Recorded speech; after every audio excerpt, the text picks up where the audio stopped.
Bonjour Aurélien Pradier. Bonjour. Bonjour. Une projection des vidéos des attaques du 7 octobre en Israël est organisée au sein de l'Assemblée nationale aujourd'hui. Est-ce que vous y serez? Non, je n'y serai pas. Pas par choix militant, évidemment, mais parce que je vois très bien ce qu'est l'horreur de la guerre. Je vois très bien ce que sont les monstruosités que le Hamas a pu commettre. Et je considère ne pas avoir à participer à une projection pour cela. Voilà, c'est ma réaction. Peut-être qu'elle n'est pas la bonne. Cette projection, c'est utile ou pas? Sûrement que ça l'est pour ceux qui vont y participer. Moi, je vois très bien ce qu'est l'horreur d'assassinat. Je n'ai pas besoin de le voir sur des images. Et pour tout vous dire, je pense qu'il faut que notre classe politique et notre nation fassent attention à une chose. La guerre, ce ne sont pas que des images. Il faut que nous fassions attention à ne pas avoir un intérêt pour cette force brute et la plus brutale qu'il soit. Je pense qu'on peut être engagé contre les horreurs sans avoir besoin de participer à une projection. Et je n'y participerai pas, et pour autant, je continuerai à combattre avec la plus absolue fermeté la monstruosité du Hamas. Qu'est-ce que vous craignez? C'est que l'émotion prenne le dessus? Mais c'est une crainte naturelle. Nous sommes dans une époque d'émotions permanentes, et tout nous pousse à cela, parce que l'horreur est quotidienne. Dès lors que l'émotion prend le dessus sur la raison, alors le politique n'existe plus. Et le fait que ce soit organisé au sein de l'Assemblée nationale, ça peut faire débat? Ça peut sûrement faire débat, mais vraiment, je pense qu'il n'y a pas de polémique à avoir. Ceux qui veulent y participer, y participeront. Moi, je n'y participerai pas. Je dis simplement à mes amis députés de quelque horizon politique que ce soit, il faut que nous, les responsables politiques, nous cherchions un horizon. Cet horizon, c'est la paix. Il ne peut pas y avoir de fascination pour la force brute. Jamais. Et je suis très, très étonné de mesurer qu'une génération politique qui n'a pas connu la guerre, c'est mon cas, mais c'est aussi le cas d'une autre génération politique, a un peu le sentiment de devoir mieux la connaître, et donc peut-être de voir aussi des images. Voilà, la raison, rationaliser les choses, c'est dur, parce que notre époque est à l'émotion. C'est un message très difficile à tenir, y compris ce que je vous dis là. Il faut de la distance. Ne pas céder à l'émotion. Non pas de la distance, mais être capable de ne pas se laisser seulement impressionner par l'horreur. Parce que sinon, si seule l'horreur et la haine nous commandent, alors nous n'avancerons pas. Vous savez, si je participais à cette projection, je sais ce qui se passerait pour moi. Qu'est-ce qui se passerait? Je sortirais de là avec une seule volonté, la vengeance. Et il est possible que même je connais mes fragilités et mes faiblesses. Pardon, mais c'est très important ce que vous voulez dire, parce que ça veut dire que cette projection qui a lieu, encore une fois, au sein de l'Assemblée nationale, c'est une manière d'influer sur la ligne de la France, sur la psychologie de la représentation nationale? Je n'ai pas dit cela, je vous parle de moi. Je suis un responsable politique. Je connais mes forces et je connais aussi mes faiblesses humaines. Et je sais que si je participe à cette projection-là, je ressortirai avec un seul sentiment, celui de la vengeance. Or, si nous installons dans notre pays comme dans le monde, comme seul guide politique la vengeance, alors nous ne réussirons rien, mais surtout, les organisations terroristes gagneront. Ce sont des images des commandos terroristes du Hamas, il faut le rappeler, qui ont été montées par les autorités israéliennes. Peu importe, ce sont des images véritables, qu'elles aient été montées ou pas n'est pas le sujet. Le sujet, c'est que ce que le Hamas, ce que les organisations terroristes du monde attendent des grandes démocraties, c'est qu'elles cèdent à la haine. Si nous, demain, si nous fonctionnons avec les mêmes ressorts de haine, de volonté de vengeance que les organisations terroristes, alors nous jouerons le même jeu qu'eux. C'est très difficile ce que je vous dis là parce que ce n'est pas naturel. Mais c'est, je crois, ce qu'un responsable politique doit dire. Aurélien Pradier, Emmanuel Macron a semblé faire une inflexion vendredi en appelant de ses voeux à un cessez-le-feu dans la guerre au Proche-Orient et en demandant que cessent les bombardements sur Gaza dans lesquels sont tués des civils. Ça lui a valu une réponse extrêmement ferme et publique de Benyamin Netanyahou, le Premier ministre israélien, qui présente la position de la France comme une erreur factuelle et une erreur morale. Il a commis une erreur morale, Emmanuel Macron, en tenant cette position? Le mot de cessez-le-feu n'est pas le bon. Quand la période est dure, il faut que les mots, en particulier les mots de la France, soient des mots précis. Un cessez-le-feu, c'est entre deux armées régulières. Il n'y a pas de cessez-le-feu avec une organisation terroriste. Alors mais en revanche, là où la parole de la France est juste, c'est que nous ne pouvons pas nous habituer aux morts, et aux morts civiles. Et je le dis, moi-même, je ne m'habitue pas aux morts civiles.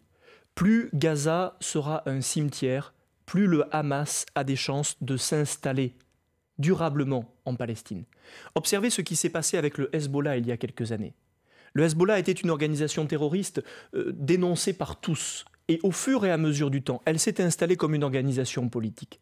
Aujourd'hui, même la France est contrainte de discuter avec ce qui était à l'origine, et il l'est toujours, une organisation terroriste, le Hezbollah. Mais vous avez conscience que c'est très dur à entendre aujourd'hui pour les Israéliens, ce que vous êtes en train de dire là. Non seulement c'est dur à entendre, mais c'est dur à dire pour un responsable politique. Il ne se passe pas une journée sans laquelle je sois moi-même tiraillé entre deux sentiments, à la fois celui de cette vengeance nécessaire, de cette réplique nécessaire à un acte terroriste, de la nécessité d'éradication des têtes du Hamas. Mais je sais aussi que si nous cédons à cette idée de frapper tout le temps indifféremment, nous allons servir l'installation politique du Hamas. C'est ce qui se passe aujourd'hui dans la riposte israélienne, parce que dans votre famille politique, on parle de soutien inconditionnel à Israël. C'est votre position aussi ? La France et la parole de la France n'est jamais inconditionnelle. Dois-je vous rappeler que même lorsque nos alliés historiques, les Américains, vont en Irak, la France ne donne pas de soutien inconditionnel. Il y a un soutien inconditionnel à la réplique à un acte terroriste monstrueux, oui, évidemment. Mais la parole de la France n'est jamais inconditionnelle. Désormais, ouvrir le début des discussions vers la paix, c'est fondamental. La question de la libération des otages et retrouver un chemin qui sera extrêmement long vers la paix, ce n'est pas une lâcheté, c'est le courage. Voyez à quel point aujourd'hui, porter une parole qui pourrait être celle de la paix est devenue presque une lâcheté. Le courage, ce serait d'aller chercher cette force brute que j'évoquais tout à l'heure. Eh bien moi, je pense que nos démocraties... Pardon, mais c'est ce qu'on entend dans votre famille politique. Le soutien inconditionnel, il vient de vos rangs. Moi, je vous dis ce que je pense. Je vous dis d'ailleurs ce que la France a toujours pensé, y compris sur le conflit israélo-palestinien. Il faut mener la bataille d'éradication des têtes du Hamas. C'est absolument fondamental et cela doit durer. Pour le reste, le seul chemin nécessaire, c'est celui de la paix. Il n'est jamais trop tôt pour en parler. Il faudra tout rebâtir d'une autorité palestinienne politique qui n'existe plus aujourd'hui. Et je vous le dis comme je le pense. Il faudra sûrement aussi rebâtir une autorité politique israélienne. Parce que sans cela, nous n'y arriverons pas. Tout ce que je vous dis là, je pense que tout le monde le pense. Je pense que tout le monde le sait chez les responsables politiques. Et je ne veux pas céder à une facilité, peut-être même une mode, chez les responsables politiques qui consisterait à dire que parce qu'on aimerait la guerre, on serait à la hauteur. Vous savez, ce ton un peu martial, je ne l'aime pas, parce que je ne me suis pas engagé en politique pour compter les morts.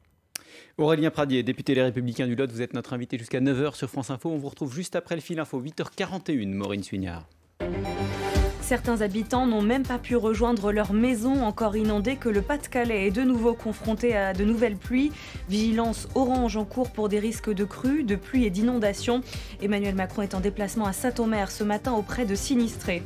La France appelle à une trêve humanitaire solide, immédiate, durable qui doit pouvoir conduire à terme un cessez-le-feu entre le Hamas et l'armée israélienne. Voici la position affichée ce matin par le porte-parole du gouvernement. La semaine dernière, le chef de l'État avait durci le ton en appelant directement à un cessez-le-feu.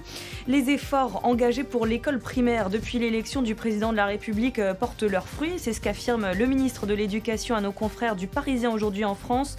Selon lui, les évaluations nationales passées par les élèves, selon ces évaluations, le niveau progresse en 6e, mais la moitié des 4e ont des problèmes en français et en mathématiques.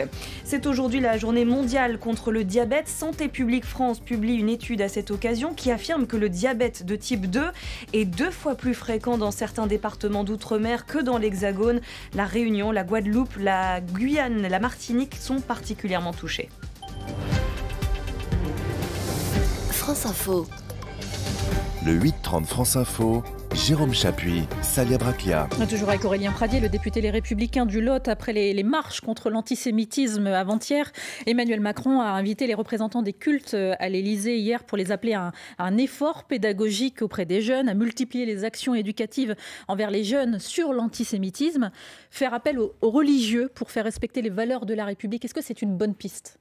Les religieux ont aussi leur part de responsabilité. D'ailleurs, vous le voyez bien, dans notre pays, si aujourd'hui l'islam de France est aussi mal organisé, n'est pas sans conséquence sur la manière dont nos compatriotes musulmans n'arrivent plus à avoir de véritables repères. Oui, les cultes ont une responsabilité, mais pas la seule.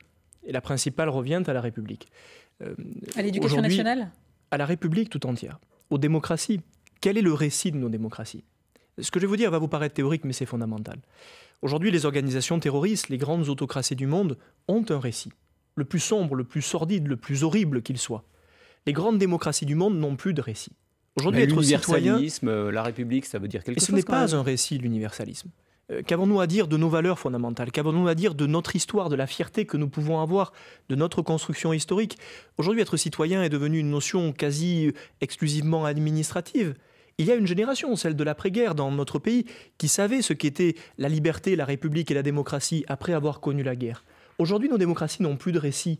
La progression sociale, l'ascenseur social, le mérite, l'effort, cette idée que la paix n'est jamais en permanence acquise, tous les grands défis du monde, aujourd'hui, ils ne sont plus véritablement relevés par les démocraties. Et donc, lorsqu'Emmanuel Macron reçoit les cultes, il a raison de leur dire qu'ils ont une responsabilité. Mais si nous voulons mener cette guerre contre les autocraties et contre le terrorisme, et en particulier le terrorisme islamiste, nous devons nous réarmer moralement nos démocraties. Et comment on fait pour faire ça? Ça passe par l'éducation nationale, évidemment. Ça passe aussi par le récit que nous pouvons porter de ce qu'est la République. Qu'est-ce qu'est la laïcité? Les discours de personnalités politiques comme vous? Ce sont les discours, mais ce sont aussi les actes. Lorsque la République vacille sur la question de la laïcité continuellement depuis des décennies, lorsque petit à petit elle laisse rentrer des incursions contre la laïcité, alors elle abandonne l'exigence de ce récit qui est celui de la laïcité pure. Vous voyez bien qu'à chaque fois, nous avons cédé du terrain. Dans le relativisme ambiant, au fur et à mesure, les grandes démocraties, la République s'est dit que nos valeurs étaient au fond éternelles, qu'il n'était pas nécessaire de les défendre. Il faut désormais que nous devenions des défenseurs ardents de la démocratie et de nos valeurs. Juste Aurélien Pradier, puisque vous y faisiez référence au culte musulman, le recteur de la grande mosquée de Paris, Chemseddine Hafiz, a appelé à stopper les amalgames et arrêter d'accuser les musulmans des maux de notre société, et en particulier de l'antisémitisme. Est-ce qu'il a raison de taper du poing sur la table? Lorsqu'il parle de nos compatriotes musulmans, évidemment, je n'ai pas de haine indifférenciée à l'égard de nos compatriotes musulmans. Et je fais une différence très claire entre l'islamisme et l'islam, évidemment. Et je sais d'ailleurs à cet égard, et je le dis à nos compatriotes de confession juive, que ce qui amène notamment le Rassemblement national à se mobiliser contre l'antisémitisme, c'est la haine indifférenciée des musulmans, rien d'autre. Je sais l'imposture du Rassemblement national et je sais que nos compatriotes de confession juive sont absolument lucides sur cela. La lutte contre l'antisémitisme est une lutte universelle. C'est parmi la haine des autres qu'il y a notamment l'antisémitisme. C'est souvent la première plaie qui ressurgit d'ailleurs d'une société et d'une nation qui désormais est commandée par la fracturation et par la haine. Mais après les Juifs, il y a tous les autres. Et aujourd'hui, combattre l'antisémitisme, c'est s'assurer demain que les musulmans, peut-être les chrétiens un jour, et puis tant d'autres derrière, ne seront pas la cible de la haine permanente. Aurélien Pradier, vous êtes député. Vos collègues du Sénat doivent voter aujourd'hui le texte sur l'immigration, projet de loi réécrit, durci par les sénateurs LR, sur leur groupement familial, la suppression de l'aide médicale d'État, la mise en place de quotas migratoires, la régularisation, bien sûr, des travailleurs sans papier au cas par cas. Bruno Retailleau, le patron du groupe LR, parle de victoire. Et vous ? Je ne parlerai pas de victoire. Je parlerai de ce que c'est une reculade. Oh. Vous savez, le sujet est suffisamment grave, celui de l'immigration, pour ne pas tenter de tromper les Français. Les Républicains avaient fixé 2 lignes rouges. Ce n'est pas moi qui les ai fixées, c'est notamment Bruno Retailleau et d'autres de mes amis politiques. La première, c'est qu'il n'y avait pas de possibilité d'avancer si nous ne réformions pas la Constitution. Tous les efforts que nous produisons sont vains si on ne reprend pas la main sur le droit européen. Mais ça, c'est à la main du chef de l'État, et aujourd'hui, nous n'avons eu aucun engagement sur le sujet. Ça veut donc dire que cette ligne rouge ou cette nécessité n'a pas été obtenue. Deuxième chose, nous avions dit qu'il n'était pas question que sur les secteurs en tension, nous ayons un droit quasi automatique à la régularisation. Mais cet article, il a été supprimé. Vous avez raison, il a été supprimé et il a été remplacé par un autre article. Mais on n'est pas sur un droit opposable. Mais bien sûr que si, on est sur un droit opposable. On est sur du cas par cas, qui est décidé par les préfets. Vous vous trompez, et pardon, mais je refuse de raconter des histoires aux Français. Bah, nous aussi. Le nouvel article qui a été rédigé dit la chose suivante. D'abord qu'un clandestin pourra lui-même demander sa régularisation. La demande pourra émaner du salarié lui-même. C'était une ligne rouge. Aujourd'hui, le Sénat s'apprête à voter cette mesure-là. Je m'y refuse catégoriquement parce que c'est l'inverse des engagements que la droite républicaine a pris depuis des années. Et puis enfin, c'est un nouveau droit opposable qui va être créé. Parce que désormais sera inscrit dans la loi ce qui relevait d'une circulaire. Et vous allez voir les tribunaux débordés de demandes, de contentieux en droit des étrangers. J'appelle mes amis politiques à la cohérence. Vous parlez de vos amis politiques, mais on a du mal justement à voir où sont les Républicains, parce que vous êtes en désaccord total avec vos collègues du Sénat. Il se trouve que je ne suis pas sénateur, je suis député. Et je pense que la position que je porte d'intransigeance sur le sujet de l'immigration, c'est une position que beaucoup de députés les Républicains vont porter dans les jours qui viennent. Il est possible d'être intransigeant aujourd'hui sur un sujet comme celui-ci, parce que même Marine Le Pen dit qu'elle pourrait voter ce qu'elle appelle une petite loi. Mais la question n'est pas de savoir s'il est possible d'être intransigeant. C'est absolument nécessaire. On ne peut pas, sur un sujet aussi vital que la question migratoire, aujourd'hui, se contenter de petits pas. Mais dans un moment, les petits pas, ils ne sont pas nécessaires quand il n'y a même pas de majorité de toute façon aujourd'hui à l'Assemblée nationale. Désormais, ce sont des révolutions sur des sujets aussi fondamentaux. Ça fait 30 ans que la France s'habitue aux petits pas. Mais là, maintenant, il n'y a pas de majorité pour faire cette révolution. J'affirme ici devant vous que l'intransigeance est devenue une vertu politique. Ça suffit cette idée qu'il faut se contenter de peu. Nous sommes à un moment absolument charnière de basculement de notre pays. Si nous ne reprenons pas la main, notamment sur la politique migratoire, alors nous n'avancerons pas d'un millimètre. Vous dites ce matin à vos amis républicains, vous avez reculé au Sénat, il faut qu'à l'Assemblée nationale, on durcisse encore le texte. Pas qu'on le durcisse encore, que nous revenions à ce que les Républicains ont dit devant les Français depuis des mois. Ce que je vous dis n'est pas original. Je demande simplement à ma famille politique d'être cohérente. Notre crédibilité, elle tient à ça. Pendant des mois, mes amis politiques, et ils ont raison, ont dit qu'ils seraient intransigeants. Je le serai intransigeant. Au fond, je ne fais qu'appliquer ce qui a été demandé. Et ce mot intransigeant, juste on s'arrête 2 secondes dessus, parce que vous êtes comme Jean-Luc Mélenchon, vous considérez que la politique c'est le conflit ? Si vous voulez bien ne pas me comparer à Jean-Luc Mélenchon, ce serait... Non, mais ce mot intransigeant, il mérite un peu semble avoir quelques différences fondamentales avec Jean-Luc Mélenchon. Non, mais sur le principe même de la politique, mais je n'ai rien à voir il n'y a pas de majorité, encore une fois, rien à voir avec Jean-Luc Mélenchon, pardon de vous le redire. Je vous dis simplement que si nous ne voulons pas justement laisser un boulevard à Marine Le Pen et à Jean-Luc Mélenchon, il va falloir que la droite soit autre chose qu'un grand relativisme. Si nous voulons faire en sorte que les Français qui aujourd'hui légitimement sont inquiets pour leur avenir voient que tout s'effondre, ne se jettent pas dans les bras de Jean-Luc Mélenchon et de Marine Le Pen, il faut que la droite tienne bon, qu'elle soit aussi un point de repère qui ne vacille pas au fur et à mesure des accords sénatoriaux ou de je ne sais quoi. Aurélien Pradier, vous voyez bien la ligne qui est celle de la majorité Renaissance, c'est justement, on va essayer de revenir à notre texte initial qui leur semble donc équilibré à l'Assemblée nationale. Vous n'êtes pas prêt à des compromis, vous venez de le dire. Donc ça veut dire quoi ? En 449.3, c'est motion de censure automatique ? Mais tout ça est évident. Enfin, excusez-moi, mais il n'y a rien d'original. Si le gouvernement se mettait à appliquer un 49.3, c'est-à-dire à forcer les députés à voter un texte que nous ne voulons pas voter, la réponse constitutionnelle au 49.3, l'outil que les députés ont pour répondre au bras tordu par le gouvernement, ça s'appelle la motion de censure. Sauf que vous ne l'avez pas tout le temps fait, justement, ce 49.3. Vous ne l'avez pas dégainé. Vous avez participé à... Non, parce que la motion de censure, le vote de la motion de censure. Oui, mais enfin, vous me parlez à moi, et en l'occurrence, pardon, mais sur les retraites, j'étais absolument cohérent, j'étais en désaccord, il y a eu un 49.3, j'ai voté une motion de censure. Et peut-être que ça nous ferait du bien, dans cette démocratie, que de temps en temps, on retrouve des repères simples. Ça veut dire faire tomber le gouvernement, ça veut dire que... Vous êtes prêts ? Et alors ? Est-ce que c'est si dramatique que ça ? Ça s'appelle une crise politique après. Une crise politique ? Mais vous n'avez pas le sentiment que nous sommes dans une crise politique ? Vous n'avez pas le sentiment que depuis des mois, nous nous sommes habitués à un effritement total de notre vie démocratique ? Vous avez vraiment le sentiment que ce gouvernement tient ? Il tient de manière artificielle. Alors je vous le dis, ça suffit.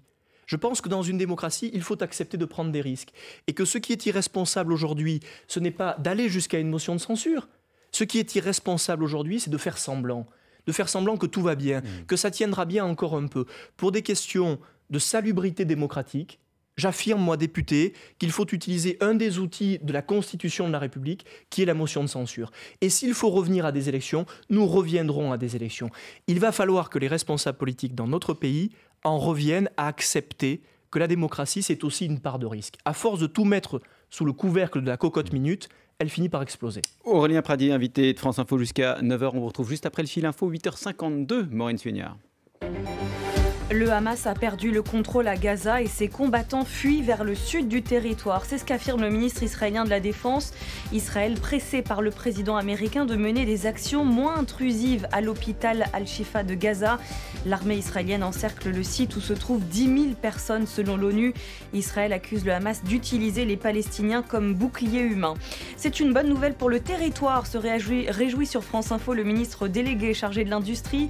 L'usine Buitoni de Caudry dans le Nord en passe d'être reprise par l'italien Italpizza, et cela après le scandale sanitaire de l'année dernière. Italpizza veut garder dans un premier temps 40 salariés sur 125.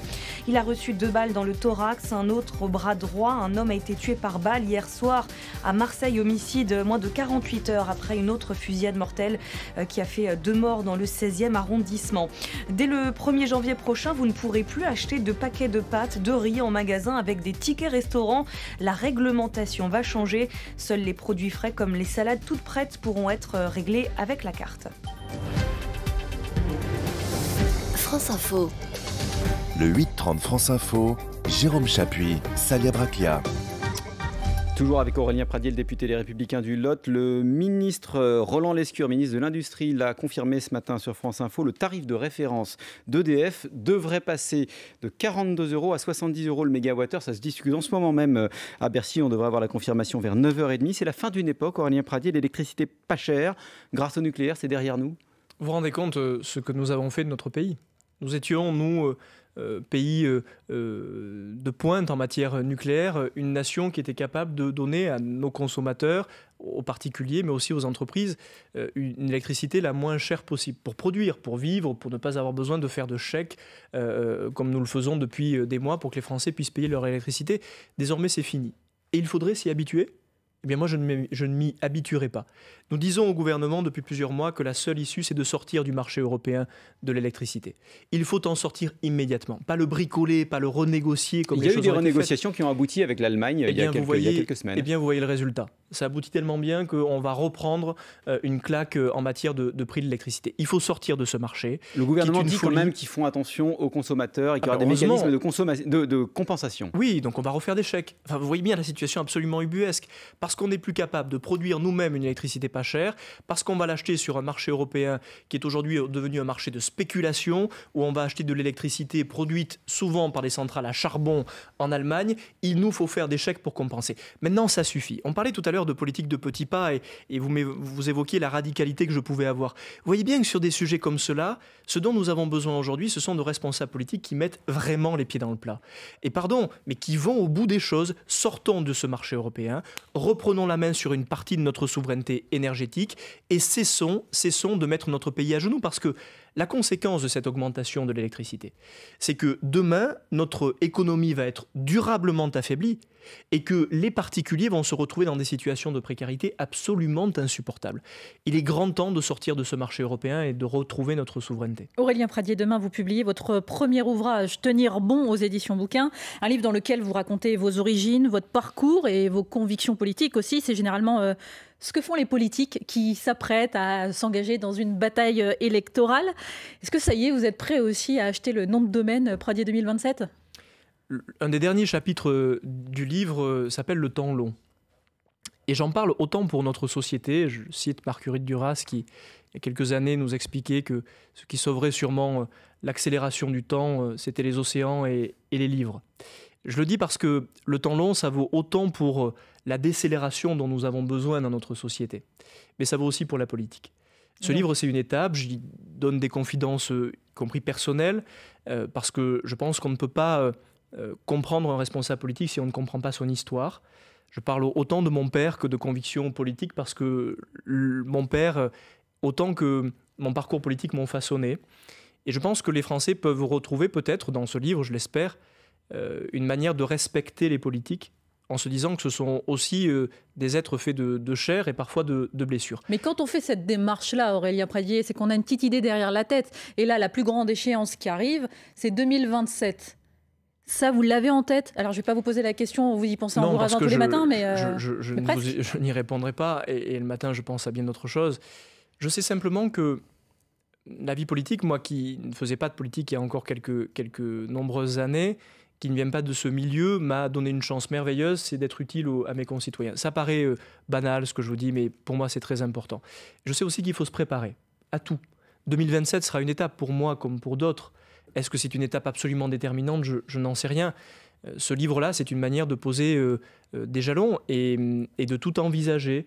Le temps long, c'est vraiment le temps long. Je vous pose la question parce que là, le chouchou dans votre famille politique, c'est Laurent Wauquiez. Ça a été le choix d'Éric Ciotti, le patron de votre famille politique. Lui, si c'était lui, vous le soutiendrez ? J'étais avec Laurent Wauquiez la semaine dernière. Nous avons passé une journée ensemble à parler de la semaine de 4 jours.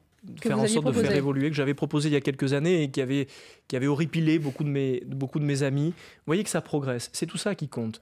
Et nous ferons avec Laurent Wauquiez un bout de chemin ensemble, comme peut-être avec d'autres. Ceux qui liront ce livre comprendront que je ne suis pas d'un caractère docile. Et ça vaut pour tout le monde, y compris pour mes amis politiques. Merci beaucoup. Vous reviendrez pour nous dire ce que ça veut dire, parce qu'on n'a plus beaucoup de temps. Avec grand plaisir. Merci beaucoup, Aurélien Pradié, député LR du Lot. Vous étiez l'invité de France Info ce matin. Je vais vous laisser en compagnie de Salia Braclia. Dans 5 minutes, les informer. Quel est le programme, Salia ? 2 sujets au menu. Le projet de loi immigration, donc, qui doit être adopté aujourd'hui au Sénat. Un texte dur, plus dur que celui du gouvernement proposé initialement, même si ce n'est pas de l'avis d'Aurélien Pradié. Comment la majorité Renaissance compte rattraper le coup à l'Assemblée ? On va en parler. Et puis la maire de Paris, Anne Hidalgo, empêtrée dans un Tahiti Gate. Eh bien, on vous explique tout dans un instant avec Renaud Dely et ses informés. À tout de suite.